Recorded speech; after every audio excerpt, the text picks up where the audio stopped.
Halo guys, selamat datang di channel gue kembali. Setelah sekian lama gue nggak ngupdate atau bikin video tentang UAE. Di sini gue bakalan sharing pengalaman gue dapat offer letter 10.000 dirham atau 45 juta per bulan di kurs hari ini. Tapi gue putusin untuk nggak ngambil offer letter itu guys. Nah kenapa guys? Mungkin kalian bertanya-tanya, itu duit, kalau menurut gue itu duit gede guys ya. Sebelum kita lanjut ke videonya, untuk yang baru pertama kali nonton video ini, selamat datang di channel gue. Nama gue Denny. Di sini gue dedikasikan channel ini untuk perjalanan kisah hidup gue selama gue bekerja di UAE. Gue adalah expat dari Indo yang udah di sini lebih dari 5 tahun guys, dan gue kurang lebih tahu gimana caranya cari kerja di sini, opportunity mana yang bisa kalian ambil.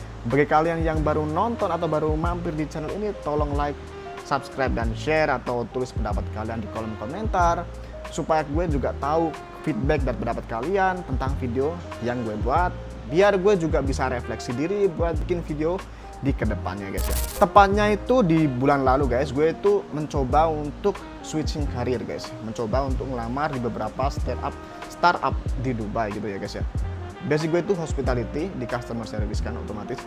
Jadi gue yang masukin beberapa lamaran di startup company, dan alhamdulillahnya singkat cerita gue diterima guys. Gue taking interview dan si pihak perusahaan sana itu ngirimin offer letter. Mereka itu nawarin gue buat join ke company-nya dengan gaji 10.000 dirham.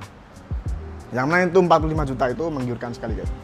Gue diskusi sama istri gue, singkat cerita gue nggak ambil offer letter itu. Nah kenapa bang? Itu kan gede bang gajinya, emang cuy itu gede banget. Buat gue itu gede guys, tapi nggak tahu mungkin kalau kalian yang udah ada di UAE dan kalian udah banyak pengalaman dapat offer letter lebih dari itu, mungkin ini video bukan untuk kalian gitu ya guys ya. Sama untuk kondisi pada saat ini itu Timur Tengah itu baru perang lah. Apa hubungannya dengan perang bang? Oke, bentar guys, bentar. Nah kondisi di sini itu agak gimana ya guys ya? Karena ada perang antara Iran, US, dan Israel ini, mereka masih berperang, itu otomatis juga ngefek ke hospitality industri yang ada di UAE. Sangat drastis sekali penurunannya. Sebagai contoh, di restoran gue itu juga yang biasanya rame, sekarang jadi nggak rame gara-gara perang gitu loh. Nah, balik lagi ke topik tadi. Nah, karena perang ini tuh mengakibatkan ketidakpastian di semua sektor bisnis, khususnya di hospitality industry. Nah, gue memutuskan untuk nggak mengambilnya. Karena apa guys? Karena kalau gue mengambilnya, otomatis gue bakalan menjalani probation period guys. Nah di probation period itu sangat riskan guys di kondisi seperti ini.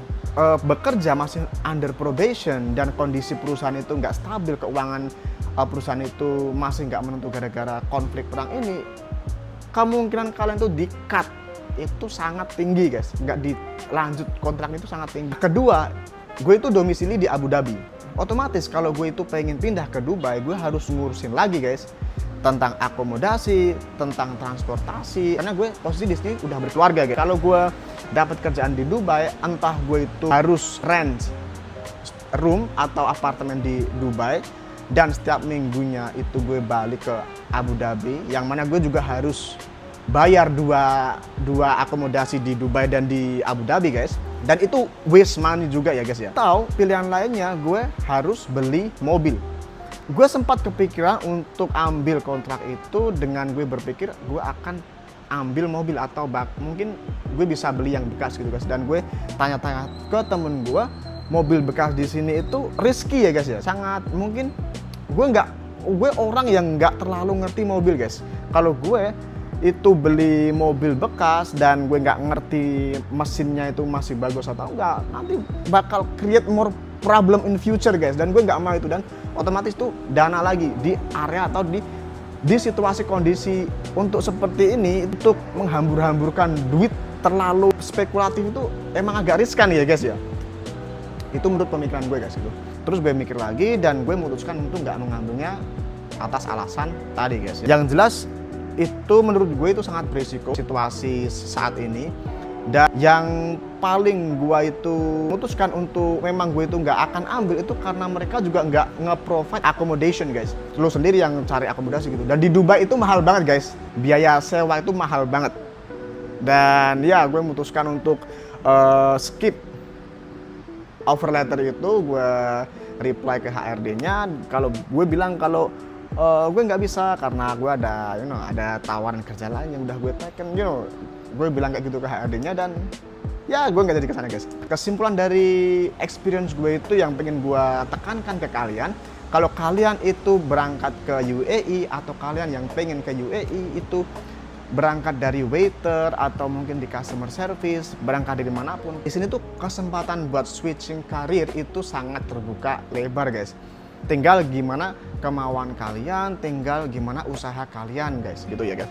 Sekian experience dari gue guys, sharing experience dari gue beberapa bulan atau 1 bulan yang lalu. Semoga kalian dapat insight atau informasi dari video ini. Kalau kalian suka, like video ini, tulis pendapat kalian di kolom komentar. Ada pertanyaan, tulis aja di sana, bakalan gue jawab satu-satu. Sampai jumpa di video berikutnya. Jangan lupa like, subscribe guys, karena itu sangat membantu gue bisa semangat buat bikin konten lagi tentang UAE, tentang perjalanan hidup gue selama di sini atau mungkin bahkan setelah gue pulang dari sini guys ya. Sampai jumpa di video berikutnya. I'll see you in the next video. I love you all. Bye.